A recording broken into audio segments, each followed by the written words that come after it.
Hello and welcome to Read Media Production. Sleep and Health. The value of sleep. During the daytime, the vital body specializes the colorless solar fluid which is all about us, through the organ we call the spleen. This vitality permeates the whole body and is seen by the clairvoyant as a fluid of a pale rose color, having been transmuted upon entering the physical body.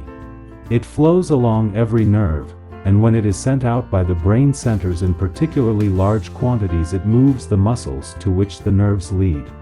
The vital body may be said to be built of points which stick out in all directions, inward, outward, upward, and downward, all through the body, and each little point goes through the center of one of the chemical atoms, causing it to vibrate at a higher rate than its natural speed. This vital body interpenetrates the dense body from birth till death under all conditions except when, for instance, the blood circulation stops in a certain part, as when we rest a hand upon the edge of a table for some time and it goes to sleep, as we say.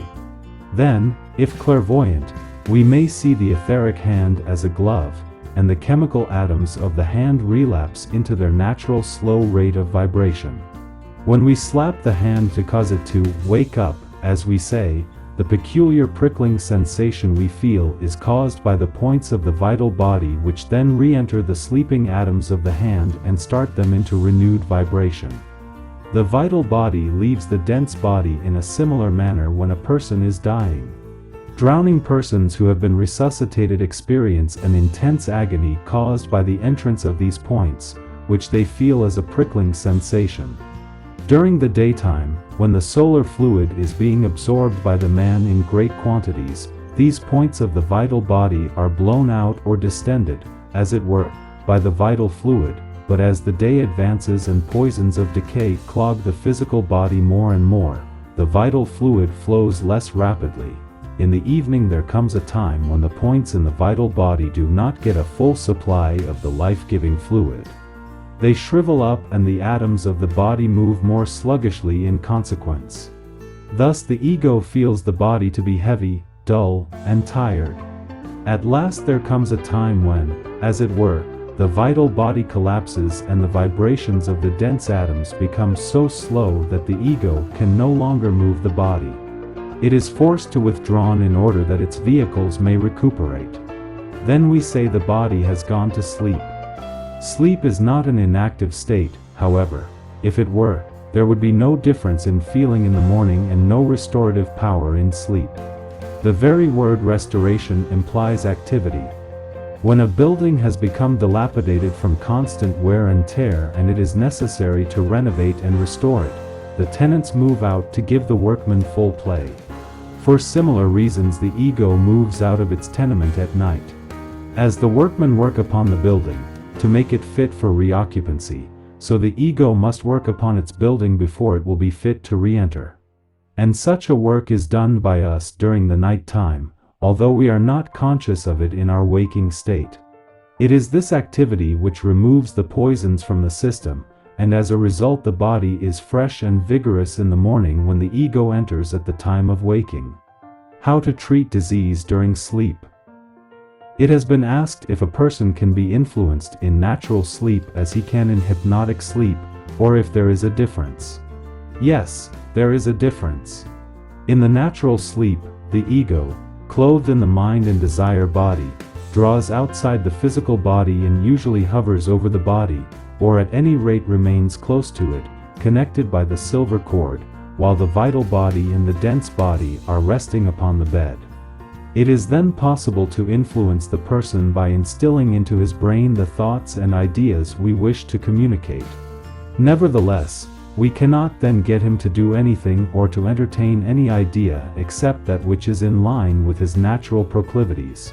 It is impossible to command him to do anything and to enforce obedience, the same as it is when he has been driven out by the passes of the hypnotist, for it is the brain which moves the muscles, and during the natural sleep his brain is interpenetrated by his own vital body and he is in perfect control himself. While during the hypnotic sleep the passes of the hypnotist have driven the ether of which his vital body is composed out of the brain, down to the shoulders of the victim, where it lies around his neck and resembles the collar of a sweater. The dense brain is then opened to the ether from the hypnotist's vital body, which displaces that of the proper owner.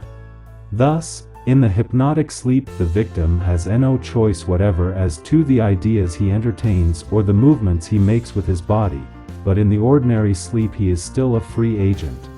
In fact, this method of suggestion during sleep is something which mothers will find extremely beneficial in treating refractory children, for if the mother will sit by the bed of the sleeping child, hold its hand, speak to it as she would speak when it is awake, instill into its brain ideas of such a nature as she would wish it to entertain, she will find that in the waking state many of these ideas will have taken root. Also, in dealing with a person who is sick or is addicted to drink, if the mother, nurse, or others use this method, they will find it possible to instill hope and healing, materially furthering recovery or aiding self-mastery. The effect of hypnotic sleep. From the occult viewpoint, it is obviously wrong to try to cure a bad habit, such as drunkenness, by hypnotism. Looked at from the standpoint of one life, such methods as those employed by the healers of the Emmanuel movement, etc., are undoubtedly productive of an immense amount of good. The patient is seated in a chair, put into sleep, and there he is given certain so-called suggestions. He rises and is cured of his bad habit. From being a drunkard he becomes a respectable citizen who cares for his wife and family, and upon the face of it the good seems to be undeniable. But looking at it from the deeper standpoint of the occultist, who views this life as only one in many, and looking at it from the effect it has upon the invisible vehicles of man, the case is vastly different.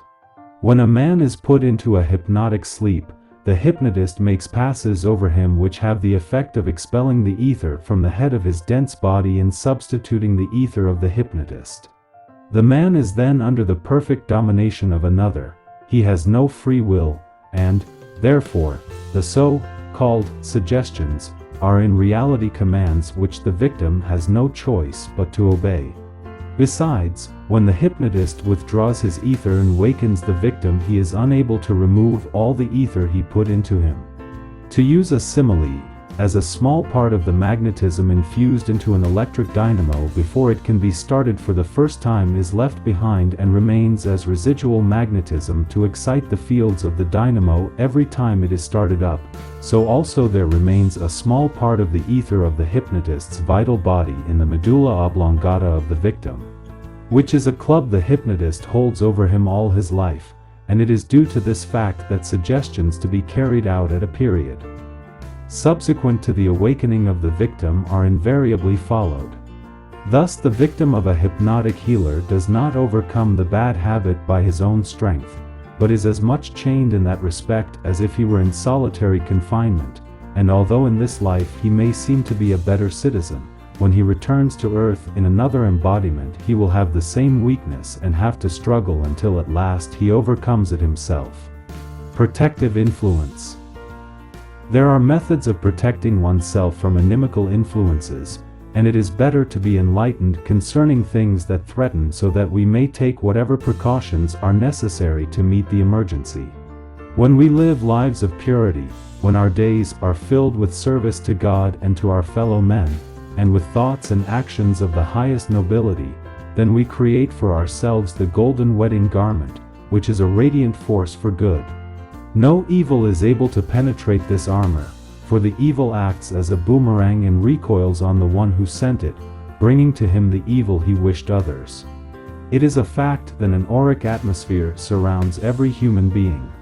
We know that often we feel the presence of a person whom we do not see, and we feel it because there is this atmosphere outside of our dense bodies.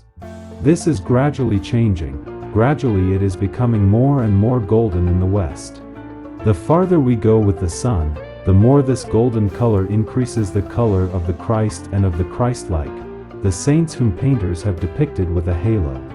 Gradually we are becoming more like him, and this Soma Suchikon or soul body is taking shape, is being made ready as our wedding garment. But, alas, none of us are altogether good. We know only too well the war between the flesh and the spirit. We cannot hide from ourselves the fact that, like Paul, the good that we would do, we do not, and the evil that we would shun, that we do. Far too often our good resolutions come to naught and we do wrong because it is easier. Therefore, we all have the nucleus of evil within ourselves, which affords the open sesame for evil forces to work upon. For that reason it is best for us not to expose ourselves unnecessarily at places where seances are held with spirits invisible to us, no matter how fine their teachings may sound to the unsophisticated. Neither should we take part even as spectators at hypnotic demonstrations, for there also a negative attitude lays one liable to the danger of obsession. We should at all times follow the advice of Paul and put on the whole armor of God. We should be positive in our fight for the good against the evil and never let an occasion slip to aid the elder brothers by word or deed in the great war for spiritual supremacy.